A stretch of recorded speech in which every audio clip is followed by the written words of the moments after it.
Hello all, I'm Marin. Welcome to another reading vlog. This week's vlog is going to be focused on finishing up the final books from my winter TBR, which I will link up above. I put 8 books on that winter TBR.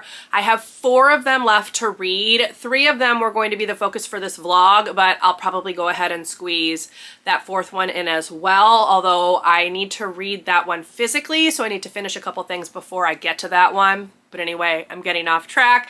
Let me go ahead and share what the TBR is going to be for this vlog. I'm really looking forward to the books for this week's vlog.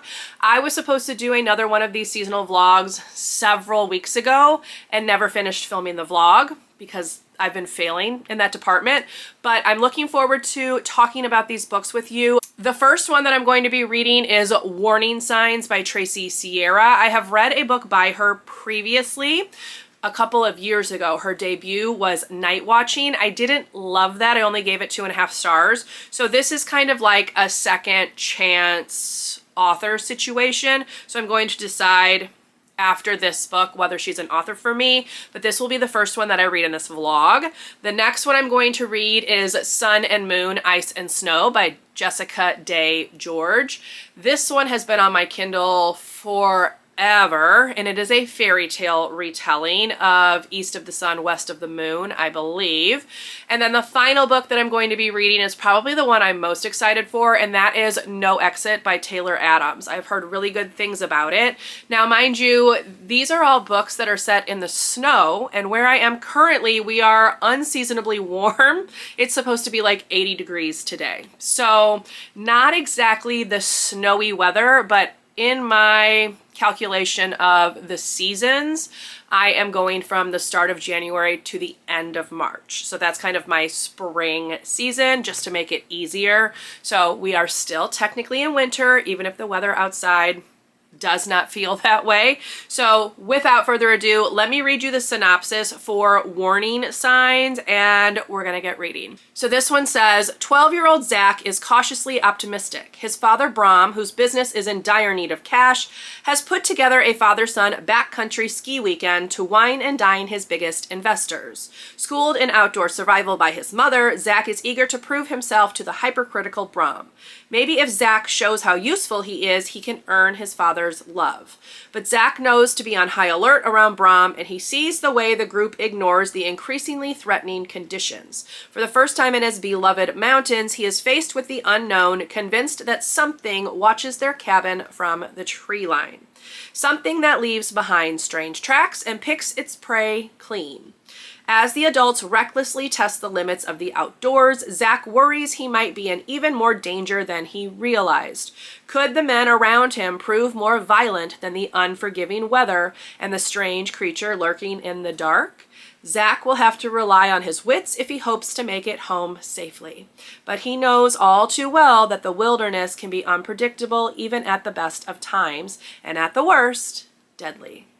So it definitely has an intriguing synopsis. I don't always love adult books narrated by children though, so we'll see how I feel about it. But this one definitely has like those snowy winter vibes, isolated setting. It's supposed to have some horror elements, but again, I've read from this author before and have not loved it, so we'll see what Warning Signs holds. Without further ado, let's get reading.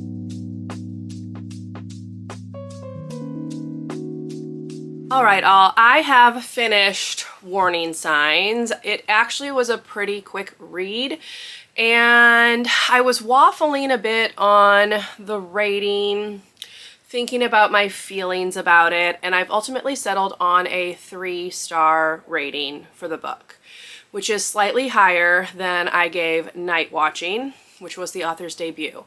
There's just something about Tracy Sierra's writing that doesn't fully work for me. And I think my issue with Warning Signs were, well, I have a few issues. Let's just put it that way. So the first problem that I have is that the book is written to showcase, I would say, like hubris and powerful men's or rich men's tendency to think that they are above things. So they are in a secluded setting, and they are on a mountain that is prone to avalanches. So one of the things that happens is they set out to go on this like skiing trip. They have a guide from like a company or something, and he is telling them, hey, I don't think that this snow is really very safe. I don't know if you all should be skiing on it. And they just completely ignore him and go off and do their own thing, and an avalanche happens. So that's a little bit of a spoiler, but not a massive one. So again, it's to showcase the fact that they think they're above things happening to them, which I understand. But there were multiple things that were happening that they really should have like clued into, and none of them did. So you have to kind of suspend your sense of disbelief a bit in that these men are being so stupid. Okay, there's like no other way to put it. And Zach, the 12-year-old, the POV character that we have, is like the smartest person there, and he is a child. So you just have to kind of deal with that. And in some cases, yes, that is something that can happen, but I don't know, there just was something about it that didn't fully work for me. The other issue that I had with this, well, there's two more. So another issue that I had with this, I should say, is that I found my attention kind of wandering a bit from the audiobook, and that doesn't usually happen. It happened a couple of times in the middle, so that makes me think that the book is maybe a little bit overly long. It takes a little too long, in my opinion, for some truths to start coming out.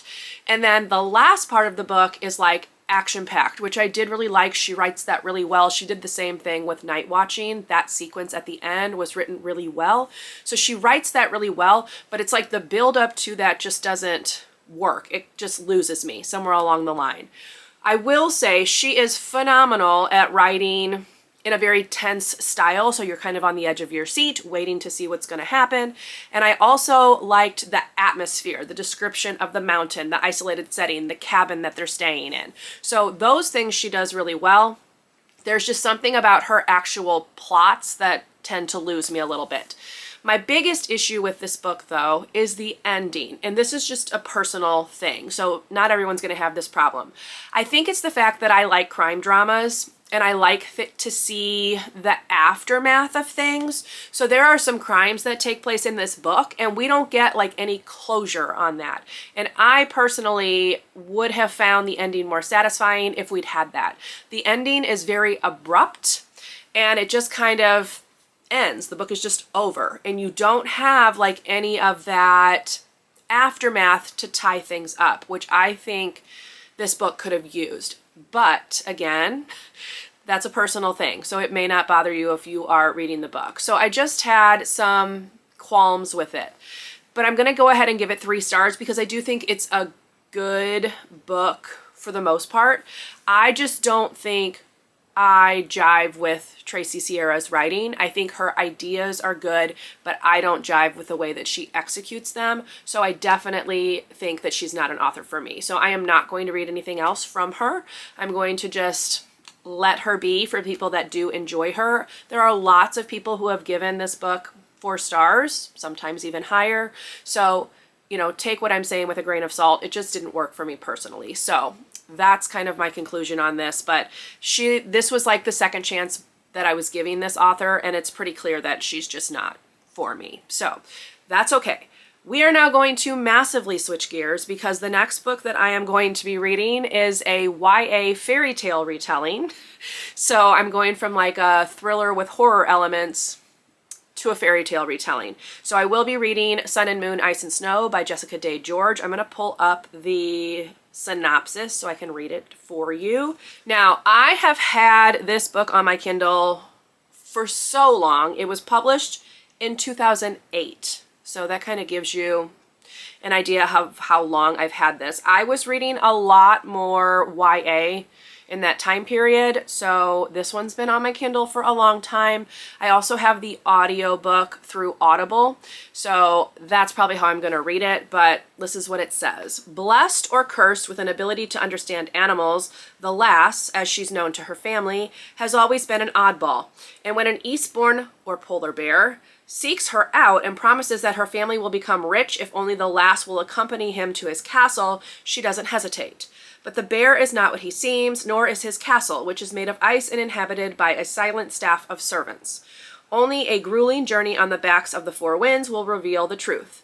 The bear is really a prince who's been enchanted by a troll queen, and the lass must come up with a way to free him before he's forced to marry a troll princess.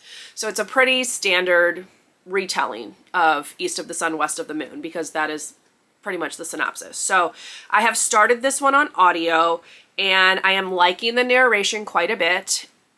It's got, again, a really good setting. We are very wintry. They are in the north, and they are experiencing overly long winters to the point where, like, the snow never disappears. So there is some, I guess, paranormal, for lack of a better word, elements at play with some trolls that are being mentioned. There are some magical beings that we've already met within the first couple of chapters. So I am just at the point where the Eastborn has shown up, but I have not, like, he hasn't made his declaration to her or whatever yet. So anyway, that's going to be the next book I read. I feel like I'm going to be able to get a pretty good amount of it listened to today.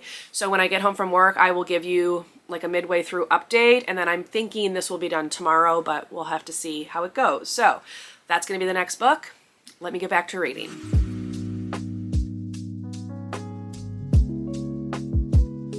Okay, I have actually finished Sun and Moon, Ice and Snow, and I'm giving this one 4 stars. This is a very faithful retelling of East of the Sun, West of the Moon. So if you are familiar with that fairy tale, this is a pretty straightforward retelling of that. The one thing I really, well, there were a few things that I really liked about this book. One, I think the author is just a really good writer. She really pulls you into the story. Her characters were very well fleshed out. It had a lot of adventure. Again, true to the actual fairy tale, but the way she was writing it just was really engaging. I found it very easy to read. I did listen to it on audio, but very easy to follow along, and it kept me engaged. Sometimes with audiobooks, I can find my mind kind of wandering a little bit. That didn't happen with this one. I very much enjoyed it, and it's a very quick read. So I did really like our main character. Now, she goes through most of the book with no name. She is given a name in secret of sort as like a boon for rescuing a fantastical creature early in the book, but she doesn't reveal what that name is until really close to the end. So she is referred to as Lass by her older brother, or Pika by her family, which literally means like daughter or something like that. So she goes through life with no public name, but she is very plucky. I really like her courage and her inquisitiveness, even though that gets her into trouble.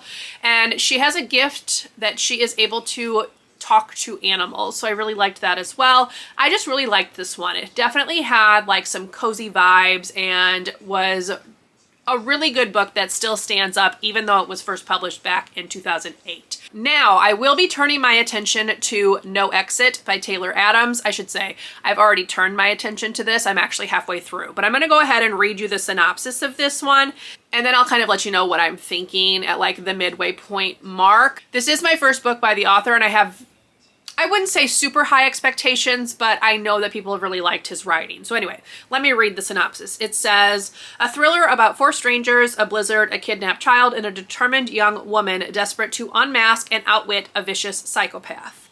A kidnapped little girl locked in a stranger's van, no help for miles, what would you do? On her way to Utah to see her dying mother, college student Darby Thorne gets caught in a fierce blizzard in the mountains of Colorado. With the roads impassable, she's forced to wait out the storm at a remote highway rest stop. Inside are some vending machines, a coffee maker, and 4 complete strangers. Desperate to find a signal to call home, Darby goes back out into the storm and makes a horrifying discovery. In the back of the van parked next to her car, a little girl is locked in an animal crate. Who is the child? Why has she been taken? And how can Darby save her? There is no cell phone reception, no telephone, and no way out. One of her fellow travelers is a kidnapper, but which one? Trapped in an increasingly dangerous situation with a child's life and her own on the line, Darby must find a way to break the girl out of the van and escape, but who can she trust? So that's the synopsis. And at the halfway point, I'm not loving this. There are some things that I think have been done very well. So the isolated setting, the description of like the blizzard-like conditions were really good. I like the uneasiness of Darby being kind of thrust into, again, this isolated, confined setting with people she doesn't know. I think all of that has been written really well. However, Darby is not the brightest because she's made some choices that I think were completely ridiculous.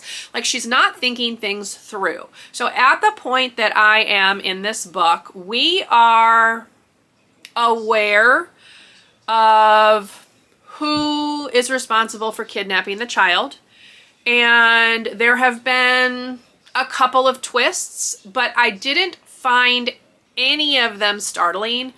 And again, I just feel like Darby has been making some pretty poor decisions. So it's hard for me to get on board with her because some of the things she's doing, I just don't think that people would really react that way, I guess, for lack of a better word. So I'm having to suspend my sense of disbelief a little bit. Obviously, the whole thing is like you have to suspend your sense of disbelief, but there's just something about her actions that don't work fully for me. So I'm not loving this. I do think the audio is well narrated. It's definitely engaging, like it's keeping my attention. It has a nice sense of tension in the writing, but she as a character is just someone that I'm struggling a bit with. So because of that, I can't get fully on board with the story. So that's kind of my initial thoughts. I'm curious to see how everything's gonna play out, but I definitely am not liking this as much as I was hoping to. So we'll see how this goes. Obviously, I'm gonna finish the book off and I will let you know. But that's kind of my initial thoughts at round about the halfway point. I'm a little less than 50% of the way through. So there you go. That's kind of my thoughts. It's fine. Like, I'm not going to have a problem finishing it, but I'm definitely not liking it as much as I was hoping. So anyway, let me get back to reading it and we'll see how it all wraps up.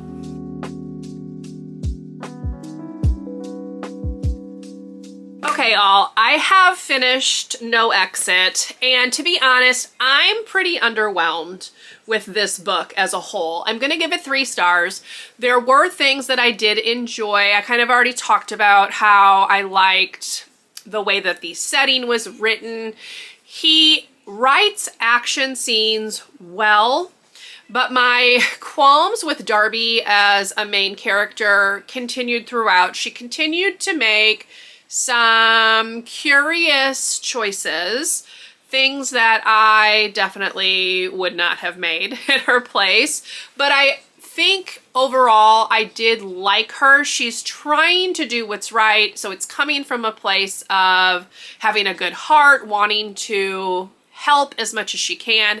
She just does not really think things through before she does them. So I would say that's kind of a continuation through the remainder of the book.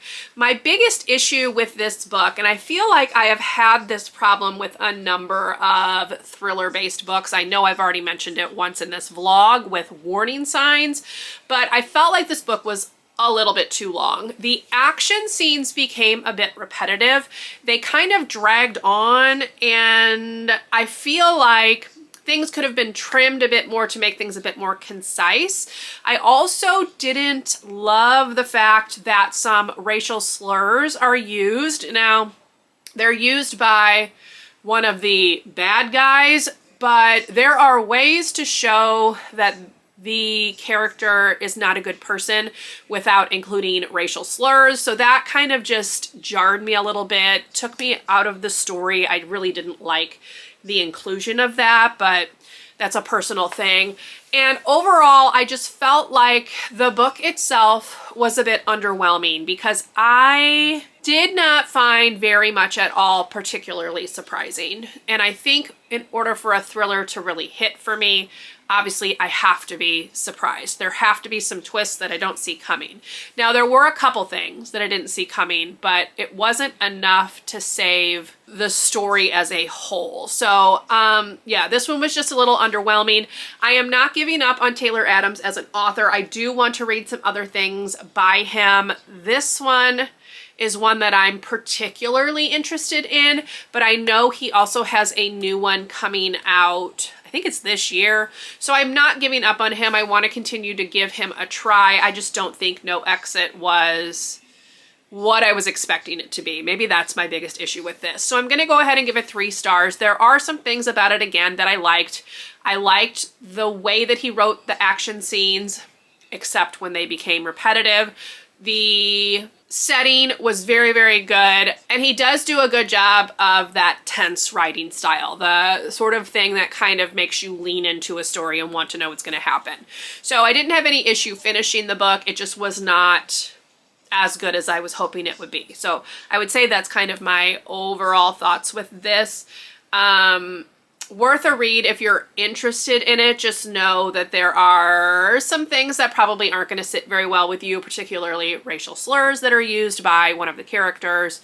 And again, I just felt like it was slightly too long. So that would be my thought. So we're ending this vlog on a bit of a downer, but it is what it is.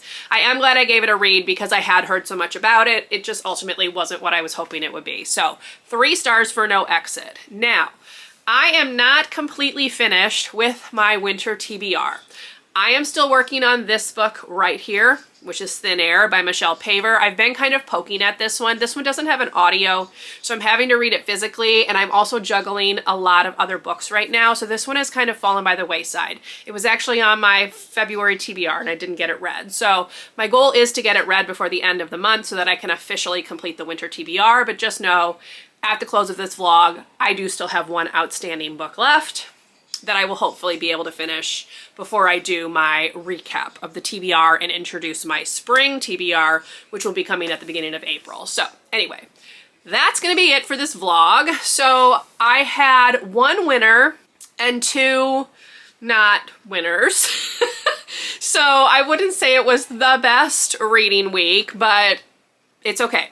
We made progress with the winter TBR, which was the ultimate goal, and I am really glad that I finally read Sun and Moon, Ice and Snow. Would recommend that one. So there you go.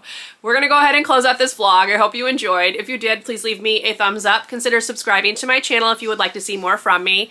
If you made it to the end of the video and would like to leave an emoji to show you were here, you can leave a snowflake emoji in honor of the snowy settings for all 3 of these books.